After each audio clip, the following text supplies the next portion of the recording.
fuck, this would be like if I was building this gym and pre-selling memberships, and then I didn't sell enough memberships to cover the construction cost, and then the gym never opened. And so nothing ever happened. Everyone got screwed, and my ass is going to the jail and getting pounded in the fucking ass. Right. I would be doing the pounding. What the fuck, though? It's early, but I wanted to show you guys this real quick. Signage for the front desk installed, and look at this shit. Hold up. Boom. That motherfucker lights up. And now we just gotta fix all that back here and that, but we'll get to that later. So our Moss Art wall is up. That is a map of the area of town in Charlotte that we're in. Cool little quote on each side. And then I don't know if you guys have seen this shit yet. This is all the new furniture that we put in. We gotta go at acoustic panels on the top, artwork on this wall, that wall, that fucking, because first impressions matter. So we got a question here from Milton. Hey Stu, I have a question about people being late, blah, blah, blah. How do you communicate and reinforce your late policy? I don't fucking have a late policy. I don't care if people are late. I don't give a fuck. My model is not overly complicated. Also, the flow of our classes is extremely, extremely consistent. Our lift and move class is the exact same amount of work. It's always 3 movements. It always goes in a certain format. Our just move class is always 4 movements, a different interval, and it goes in the same direction. Like, that is the thing that CrossFit gyms, in my opinion, really fuck up. Do not punish people. That's my recommendation. If people need to be at class at a certain time, let them know. Grab them aside. It's so crazy how many of you guys have issues with your members and you never put like the hand on the shoulder and say, listen, Johnny, I fucking love you. I know the traffic on 85 is a bitch, but I need you to get here on time or else you're gonna miss the warm-up and the cool or the explanation and this, and it's gonna make for a bad class experience. But don't let it be any fucking distraction to the current people that showed up there. Like, I hate when I see a gym that someone's late, so they stop and they wait for that person, or maybe they stop and they make that person do some kind of punishment burpee kind of fucking scenario. Like, just keep going. They will catch up. So I got Brandon Cullen, one of the co-owners of Metabolic. He's been on the podcast before. We're gonna grab a cup of coffee, talk shop. I've got this idea, this concept that I'm gonna bring by him. And if we're able to make it work, it'll be fucking amazing for all of you fuckers. Like, I'm doing this for you. There, did you get your coffee already? Yeah. How are you, man? Good to see you. Good to see you too. So one of the things I like to preach is when you get a new lead, to contact that individual as soon as possible. So we're gonna go ahead here and yeah, practice what we preach. Don't worry, Isaac, it's not one of our leads. Are you reaching out to Shauna? Because we just got a new lead. No, this is a Gym Talk lead. Hello, this is Chris. Chris, what's up? It's Stu Brower. How are you, sir? Good, man. How are you? I'm excellent, man. So I got your inquiry. I'm sitting here filling some of the stuff out. You filling out the intake form right now? It's really difficult to pull some of those numbers sometimes, huh? It is, yeah. You know the average time of completion on that is like 7 hours because people leave it and come back to it? I know. I was sitting there wondering. I'm like, I guarantee he has these times. Where are you guys at? Pittsburgh, PA. Are you a Steelers fan? Suburb outside of Pittsburgh. Yeah, I am a Steelers fan. Fuck you. Jesus, we're already off to a bad start. I'm a Browns fan, obviously, being from Cleveland, but it's, I know. You're off to a bad start. We will be jamming soon. Sweet, sounds good. Thanks for the call. Absolutely, brother. You have a great weekend. We got Joe Tabaldi coming in today to shoot a podcast. This is part of the new segment that I'm doing called Jamming with Joe, and it always involves alcohol, so gotta go get that.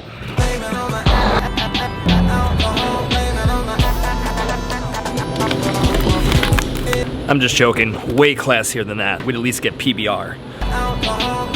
Realistically, we're probably not even gonna drink this. We're probably just gonna drink whiskey. But it's nice to have the variety, you know? Burns in the subtitles.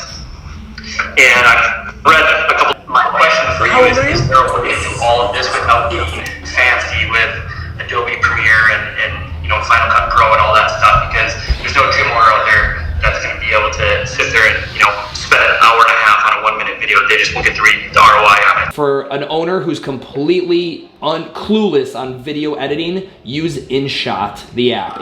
I generally push people don't worry about the subtitles. You shouldn't even be fucking talking. Nobody cares. Like, if you're trying to get a lead, a name, email, and phone number from cold traffic, show them a fucking montage.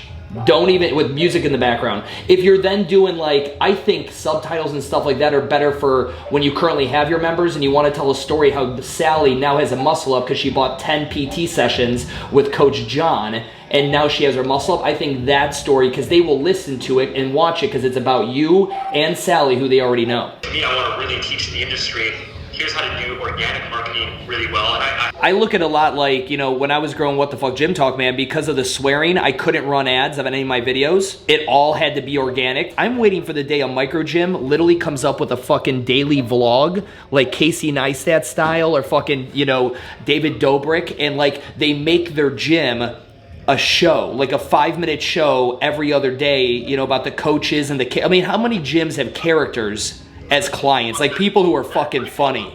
It's gonna take someone to give it a try and, you know, run it for a year before it actually picks up, because all we're talking about is being hyper locally popular. Just setting up for the podcast with Jamming with Joe tonight. Gotta get the H6, which is what we record this on, and then we use these big headphone mics to get really good audio. Have I told you guys I'm gonna start a vlog, like a daily vlog, like a proper daily vlog? Yeah, that's what this is today. So it's the first one. So yeah, as long as you know. You excited to do this or what? I'm always ready to do What are you doing right now? coding. Dude, fucking nerd shit. This is what it's all about. Straight nerd shit. You're a fucking nerd, and no one likes you. This is what nerds wear too, just ripped jeans, fucking really trendy Jordans. Oh my God, and the fucking fancy glasses. Look at this. Jesus. You're doing nerds a huge disservice. Like if they use, if You you mean I'm stepping them up? if nerds have to, oh, and the champion, fucking look at you, you Kylie Listen, Jenner wannabe. The fact that the, you know the it, trendy the fact fucking that you know it makes champion. it so much worse for you. Nerds are like, dude, we had it hard enough. We were fucking nerds, and now there's cool, good-looking nerds that dress well. Fuck. So Joe gave me homework. He's like, before it, you have to go watch Fyre on Netflix documentary. This is what happens when you put too much focus on the sizzle and not enough on the steak, people. The festival itself was a marketing play for an app that they were creating. Yeah. Brilliant idea. It's like a really smart idea. It reminds me a little bit of Cameo, that app where you can like pay celebrities to say things and send them to you. I once Plug- got paid for these Pumpernickel the things. mini pig, who has like hundreds of thousands of followers. I sent Pumpernickel the mini pig a DM to, my wife loves mini pigs. I'm like, it's my wife's birthday. Will you please do a shout out? And then Pumpernickel made a post and made a shout out to Zoe. So is it like that? It's exactly like that. No, it really is. Rich Taking out the Froning can middleman. he can make thousands of fucking week doing this. I hope he's listening. Rich, He definitely is listening. contact me. No, he's on Wad on the Waves. Did you hear about this? No. You got to leverage your platform while you have it. So there are these things like where you can pay to go train with top level athletes and all that other shit. Wad on the Waves is where you can go on a like a Carnival cruise ship with all these high-end games athletes. What is your hope? Yeah. Like, you're like, I could be near them when they bench press. Like, what the fuck are they going to do? Like, Joe obviously cued me to watch this, and then I'm thinking about, okay, cool, how does this relate to business, to marketing? I think a lot of us could be doing a lot more with local influencers versus Facebook ads. Do believe in a fake it till you make it to a degree kind of mentality. This would be like if I was building this gym and pre-selling memberships, and then I didn't sell enough memberships to cover the construction cost, and then the gym never opened. And so nothing ever happened. Everyone got screwed, and my ass is going into jail and getting pounded in the fucking ass. right. Yeah. Yeah. And now, just to set I the would be record doing the straight- pounding. To set the record straight. I would be doing the pounding. So what do you think a timeline is for getting these people together? Soon. We gotta do it soon. Joe literally designed these hoodies, so I have to give him one. This is the first. Oh, I'm glad that's on camera because it's the first time you've ever admitted that. What do you think his best color is? I say black. Asian dudes know fashion. Look at this guy. Looks like fucking Asian Run DMC. Sponsor me, Adidas. Just had a little money, man. I'll be making my own little thrift store, man. Golly. Go. What would you call it? Something a little bit racist, but not too racist. Just a little Just racist. a little racist. Something with titty ching bang. Squinty Styles.